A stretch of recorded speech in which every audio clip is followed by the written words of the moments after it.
اعوذ باللہ السمیع العلیم من الشیطان الرجیم بسم اللہ الرحمن الرحیم۔ درس قرآن میں آج کا موضوع ہے شفاعت یا سفارش۔ دنیا کے تقریباً تمام مذاہب میں یہ عقیدہ پایا جاتا ہے کہ کسی نہ کسی نے ہمیں بچا لینا ہے اور آخرت میں ہماری سفارش اور شفاعت ہو جانی ہے۔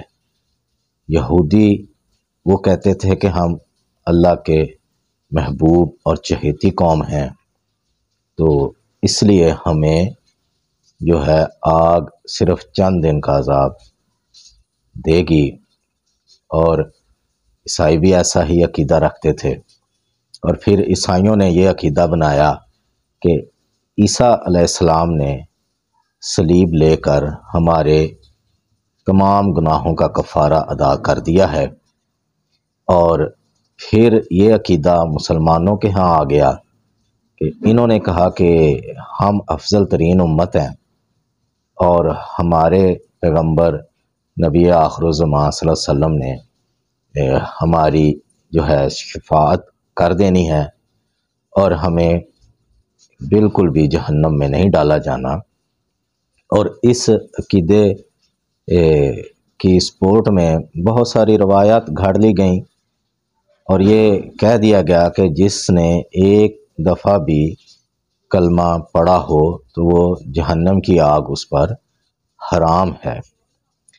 پھر اس کے بعد یہ عقیدہ مختلف فرقے ان کے ہاں در آیا کہ جو لوگ شیعہ ہیں انہوں نے کہا کہ جی جس نے ایک دفعہ بھی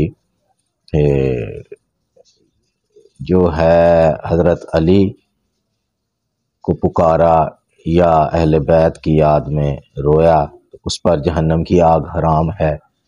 اور اسی طرح بریلوی جو لوگ ہیں انہوں نے یہ کہا کہ جی ہمیں غوث اعظم نے حضرت عبد القادر جیلانی علیہ الرحمہ نے بچا لینا ہے، اور ان کا ماننے والا بھی کوئی بھی جہنم میں نہیں جائے گا۔ تو یہ مختلف عقائد مختلف فرقوں میں بھی اور مذاہب میں بھی پائے جاتے ہیں، تو لیکن ہم نے دیکھنا ہے کہ کیا ایسی کوئی سند قرآن کریم میں موجود ہے، قرآن اس کے بارے میں کیا کہتا ہے۔ تو سب سے پہلے ہم دیکھتے ہیں یہود و نصارہ ان کا عقیدہ جو قرآن نے بیان کیا۔ یہ سورہ بقرہ کی آیات 80 سے 82 تک ہے۔ وَقَالُوا لَن تَمَسَّنَا النَّارُ إِلَّا أَيَّامًا مَّعْدُودَةً، اور انہوں نے کہا کہ ہرگز نہ چھوئے گی آگ ہمیں مگر گنتی کے چند دن۔ کل ان سے پوچھو اتخذتم عند اللہ عہدا فلن یخلف اللہ عہدہ، کہ کیا تم نے اللہ سے کوئی وعدہ لیا ہے پھر وہ ہرگز اپنے وعدے کے خلاف نہیں کرے گا۔ ام تقولون علی اللہ ما لا تعلمون، یا تم اللہ پر وہ بات کہتے ہو جو تم جانتے نہیں ہو۔ بلا، ایسا نہیں ہے، بلکہ من کسب سیئۃ، کہ جس نے برے اعمال کیے، واحاطت بہ خطیئتہ فاولئک اصحاب النار، اور اس کی برائیوں نے اس کا گھیراؤ کر لیا تو یہی لوگ ہیں جو آگ والے ہیں۔ ہم فیہا خالدون، اس میں ہمیشہ ہمیشہ رہیں گے۔ والذین آمنوا وعملوا الصالحات، اور جو ایمان والے اور نیک اعمال والے ہیں، اولئک اصحاب الجنہ، یہی لوگ ہیں وہ جنت والے ہیں۔ ہم فیہا خالدون، وہ اس میں ہمیشہ ہمیشہ رہیں گے۔ یہاں اللہ نے واضح کر دیا کہ اس نے کسی سے کوئی بھی وعدہ نہیں کیا، جو برے کام کرے گا دوزخ میں جائے گا، جو اچھے کام کرے گا وہ جنت میں جائے گا۔ اور یہود کو تو یہ زوم تھا کہ وہ اللہ کی محبوب قوم ہیں۔ اب اللہ نے اس چیز کا جواب انہیں دیا سورہ المائدہ کی آیت نمبر 18 میں، وقالت الیہود والنصارى نحن ابناء اللہ واحباؤہ، اور یہود و نصارہ کہتے ہیں کہ ہم اللہ کے بیٹے ہیں اور اس کے پیارے ہیں۔ کل ان سے پوچھو فلیما یعذبکم بذنوبکم، پھر تمہارے گناہوں پر وہ تمہیں کیوں عذاب دیتا ہے؟ بل انتم بشر ممن خلق، بلکہ تم بھی ویسے ہی قوم ہو، ویسے ہی مخلوق ہو جیسی دیگر مخلوق ہیں۔ یغفر لمن یشاء و یعذب من یشاء، تو وہ بخشش اور عذاب کے پیمانے اس نے مقرر کیے ہوئے ہیں۔ وَلِلَّهِ مُلْكُ السَّمَاوَاتِ وَالْأَرْضِ وَمَا بَيْنَهُمَا، اور اللہ ہی کی بادشاہی میں ہے، اسی کی ملکیت ہے جو کچھ آسمانوں اور زمین اور جو کچھ ان کے درمیان ہے، وَإِلَيْهِ الْمَصِيرُ، اور اسی ہی کی طرف لوٹ کر جانا ہے۔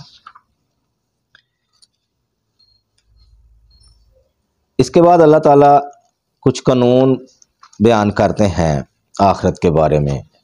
سورہ اعراف آیت نمبر 9 ہے، والوزن یومئذ الحق، اعمال کا وزن ہونا برحق ہے، یعنی لازمی ہونا۔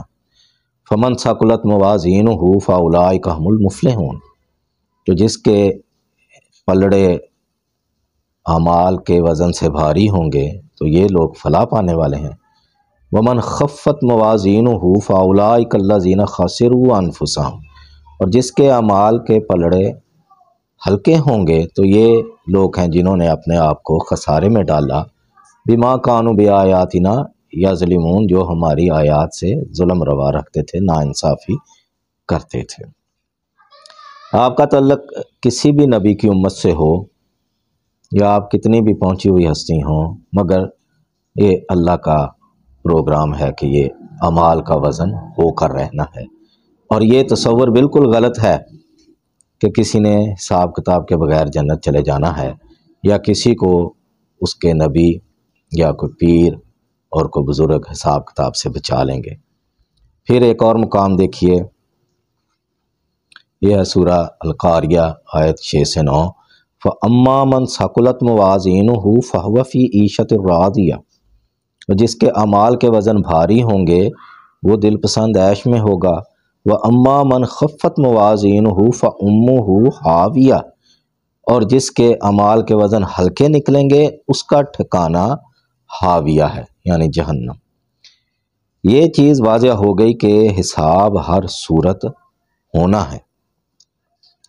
اب شفاعت، وہ اس کی کچھ آیات جو ہیں وہ ہم دیکھتے ہیں کہ اس کے بارے میں قرآن کیا کہتا ہے۔ پہلے تو قرآن کریم نے اس چیز کی بالکل ہی نفی کر دی ہے اور کہا ہے، یہ سورہ بقرہ کی آیت نمبر 48 اور 123 دونوں جگہ ایک ہی آیت بیان کی ہے، وَاتَّقُوا يَوْمًا لَا تَجْزِي نَفْسٌ عَن نَفْسٍ شَيْئًا، ڈرو اس دن سے جہاں کوئی انسان کسی دوسرے انسان کے کچھ بھی کام نہیں آئے گا۔ وَلَا يُقْبَلُ مِنْهَا عَدْلٌ، نہ کسی سے کوئی فدیہ قبول کیا جائے گا۔ وَلَا تَنْفَعُهَا شَفَاعَةٌ، اور نہ ہی کسی کی شفاعت فائدہ مند ہوگی۔ وَلَا هُمْ يُنصَرُونَ، اور نہ ہی وہ مدد دیے جائیں گے، یعنی کسی قسم کی ان کو مدد بھی نہیں پہنچے گی۔ یہ ہمارا دنیا کا دستور ہے نا، یہاں جو مجرم لوگ ہیں یہی حرب اختیار کرتے ہیں، ایک دوسرے سے مدد کرتے ہیں، پیسے دے کر آگے بچ جاتے ہیں اور سفارش کروا لیتے ہیں، لیکن اللہ نے کہا کہ ان میں سے کوئی طریقہ وہاں کام نہیں آئے گا۔ پھر اللہ نے کہا سورہ بقرہ کی آیت 254 میں، یا ایھا الذین آمنوا انفقوا مما رزقناکم، کہ اے ایمان والو جو ہم نے تمہیں رزق دیا اس میں سے خرچ کرو، من قبل ان یاتی یوم، ایسے دن کے آنے سے پہلے، لا بیع فیہ، جہاں کوئی خرید و فروخت نہ ہوگی، ولا خلۃ، نہ دوستی کام آئے گی، ولا شفاعت، نہ کوئی سفارش یا شفاعت کام آئے گی، والکافرون هم الظالمون، اور ظالم جو ہیں وہ کافر جو ہیں وہی ظالم ہیں۔ پھر اللہ نے فرمایا سورہ یاسین کی آیت نمبر 23 میں، اتخذ من دونہ آلہہ، کیا ان لوگوں نے اللہ کو چھوڑ کر اور الہ پکڑ رکھے ہیں؟ ان یردن الرحمن بضر، اگر رحمان انہیں کوئی تکلیف پہنچانا چاہے، لا تغنی عنی شفاعتہم شیئا، تو ان کی سفارش کوئی فائدہ نہیں پہنچائے گی۔ ولا ینقذون، اور نہ ہی وہ مجھے چھڑا سکیں گے۔ یہ ہم نے دیکھا کہ ان آیات میں بالکل ہی شفاعت کی نفی ہے، لیکن کچھ ایسے مقام ہیں جہاں سے لوگوں کو شبہ ہوا کہ شفاعت کسی نہ کسی نے کر دینی۔ وہ ہم دیکھتے ہیں مقام، یہ پہلے ہے سورہ مریم کی آیات 85 سے 87 تک، یوم نحشر المتقین الی الرحمن وفدا، کہ جس دن متقی لوگ وہ گروپ بن کر وفد کی صورت میں اللہ کے ہاں پیش ہوں گے۔ وَنَسُوقُ الْمُجْرِمِينَ إِلَىٰ جَهَنَّمَ وِرْدًا، اور مجرم جو ہیں وہ جہنم کے گرد لائے جائیں گے، چلائے جائیں گے۔ لا یملکون الشفاعۃ، اور کوئی بھی شفاعت کا مالک نہیں ہے، الا من اتخذ عند الرحمن عہدا، مگر کسی نے اگر رحمان سے کوئی عہد لیا ہے، یعنی کسی نے کوئی عہد لیا ہے کسی کو، تو رحمان نے دیا ہوا ہے تو وہ شفاعت کر سکے گا، کوئی اور نہیں کر سکے گا۔ پھر سورہ طٰہٰ آیت 109 میں ہے، یومئذ لا تنفع الشفاعۃ الا من اذن لہ الرحمن ورضی لہ قولا، اس دن سفارش کچھ کام نہیں آئے گی مگر جسے رحمان اجازت دے اور اس کی بات کو پسند فرمائے۔ پھر سورہ سبا کی آیت نمبر 23 میں ہے، وَلَا تَنْفَعُ الشَّفَاعَةُ عِنْدَهُ إِلَّا لِمَنْ أَذِنَ لَهُ، شفاعت بھی اس کے پاس کچھ نفع نہیں دیتی، ہاں جن لوگوں کو اجازت ہو۔ پھر سورہ الزخرف کی آیت نمبر 86 ہے، وَلَا يَمْلِكُ الَّذِينَ يَدْعُونَ مِن دُونِهِ الشَّفَاعَةَ إِلَّا مَنْ شَهِدَ بِالْحَقِّ وَهُمْ يَعْلَمُونَ، جنہیں یہ لوگ اللہ کے سوا پکارتے ہیں وہ شفاعت کا اختیار نہیں رکھتے، ہاں جو حق بات کا اقرار کرے اور انہیں علم بھی ہو، مگر شفاعت وہ کر سکتا ہے جو جانتا ہو اور پھر وہ یہ شہادت بھی دے کہ واقعی گواہی بھی دے کہ اس نے ایسا کام کوئی اچھا کیا۔ پھر سورہ نجم آیت نمبر 26 میں ہے، وَكَم مِّن مَلَكٍ فِي السَّمَاوَاتِ لَا تُغْنِي شَفَاعَتُهُمْ شَيْئًا إِلَّا مِن بَعْدِ أَن يَأْذَنَ اللَّهُ لِمَن يَشَاءُ وَيَرْضَىٰ، اور بہت سے فرشتے آسمانوں میں ہیں جن کی سفارش کچھ بھی نفع نہیں دے سکتی، مگر یہ اور بات ہے کہ اللہ اپنی خوشی اور چاہت سے جس کو چاہے اجازت دے دے۔ یہ چند آیات ہیں، ان میں ہم نے دیکھا کہ شفاعت کا ذکر ہے لیکن اس کو اللہ نے مشروط کیا ہے۔ کس سے؟ نمبر 1، شفاعت وہ کر سکتا ہے جس نے رحمان سے کوئی عہد لیا ہے۔ نمبر 2، شفاعت وہ کر سکتا ہے جس کو رحمان اجازت دے اور اس کی بات پسند بھی فرمائے۔ نمبر 3، شفاعت وہ کر سکتا ہے جو جانتا ہو اور سچی شہادت دے۔ اب جاننے کے بارے میں تو صرف اللہ ہی عالم الغیب ہے۔ اور نمبر 4، کچھ فرشتے بھی شفاعت کر سکتے ہیں مگر اللہ کی رضامندی کے ساتھ۔ اب یہ دیکھیں کہ جب اللہ نے یہ معاملہ صرف اپنے ہاتھ میں ہی رکھا ہے تو اللہ صرف اور صرف عدل والا معاملہ کریں گے، اور جو تصورات ہمارے یہاں پائے جاتے ہیں وہ باطل ہیں، اور ان سے اس دنیا میں آزمائش کا مقصد ہی فوت ہو جاتا ہے کہ ایک شخص جو تقوی شعاری کی زندگی گزارتا ہے، ساری عمر گناہوں سے بچتا ہے اور وحی الہی کی پیروی کرتا ہے، اور دوسری طرف ایک گناہ گار صرف اور صرف شفاعت کی بنا پر بخش دیا جائے، یہ قرآن تعلیمات کی واضح خلاف ورزی ہے۔ اللہ تعالیٰ فرماتے ہیں سورہ قلم میں، أَفَنَجْعَلُ الْمُسْلِمِينَ كَالْمُجْرِمِينَ مَا لَكُمْ كَيْفَ تَحْكُمُونَ، کیا ہم فرما برداروں کو گناہ گاروں کی طرح کر دیں گے، یعنی کہ دونوں ایک ہو جائیں گے؟ کیا ہو گیا ہے تمہیں، تم کس طرح کے فیصلے کرتے ہو؟ یعنی ایسا ہونا ناممکن ہے کہ نیک اور بد یہ ایک نہیں ہو سکتے۔ اسی لیے ان کی جگہ بھی آگے عدلی بدلی کی کوئی گنجائش نہیں ہے۔ اب ایک آیت جس میں جہنمیوں کا مکالمہ فرشتوں کے ساتھ ہے، اور پھر اللہ نے فرمایا کہ ان کو شفاعت کرنے والوں کی شفاعت نے بھی فائدہ نہ دیا، فما تنفعہم شفاعت الشافعین، یعنی ان کے گناہ ہی اتنے ہیں کہ جو سفارش کرنے والے ہیں انہوں نے بھی سفارش کر دی ہے، لیکن اس سفارش نے بھی ان کو کوئی فائدہ نہیں پہنچایا۔ یہ سورہ مدثر کی آیت نمبر 48 ہے۔ شفاعت بھی ہو گئی ہے، لیکن اعمال جب اتنے ہیں زیادہ غلط، تو وزن جو ہیں وہ ہلکے ہیں ان کے، اور برائیاں زیادہ ہیں، تو وہ جہنم کے حقدار ہیں، اور شفاعت کوئی کام نہیں آ سکی۔ اس لیے قرآن کو حقیقی معنوں میں سمجھنا بہت ضروری ہے کہ جو اللہ کے فیصلے ہیں لوگوں کی خواہشات ان کے عقائد کے مطابق نہیں ہیں۔ اور اب ہمارے یہاں تو مشہور ہے کہ نبی کریم صلی اللہ علیہ وسلم نے اس امت کی شفاعت کر دینی ہے، جبکہ اللہ تعالیٰ آپ کے اختیار کے بارے میں فرماتے ہیں، اس سورہ الزمر کی آیت نمبر 19 ہے، افمن حق علیہ کلمۃ العذاب، کیا جس پر عذاب کی بات ثابت ہو چکی ہے، افانت تنقذ من فی النار، تو کیا آگ سے اسے آپ بچاؤ گے؟ یعنی ایک فیصلہ اللہ کر چکے ہیں، پھر نبی کا کوئی اختیار نہیں ہے کہ وہ کسی کے بارے میں شفاعت کر سکیں۔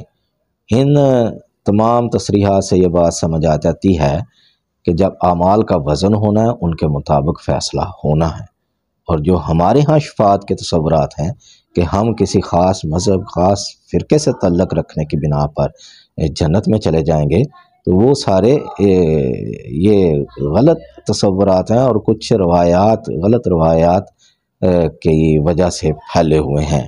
یہود و نصارہ کے کتابوں میں تو یہ قصے موجود ہیں، وہی ہماری کتابوں میں آ گئے ہیں، اور ان کو ہمارے لوگوں نے اپنا لیا ہے، اور اس کی بنا پر یہ کہتے ہیں بھی جو مرضی کرتے چلے جاؤ، تو اس سے ہم نے بخشے تو جانا ہے۔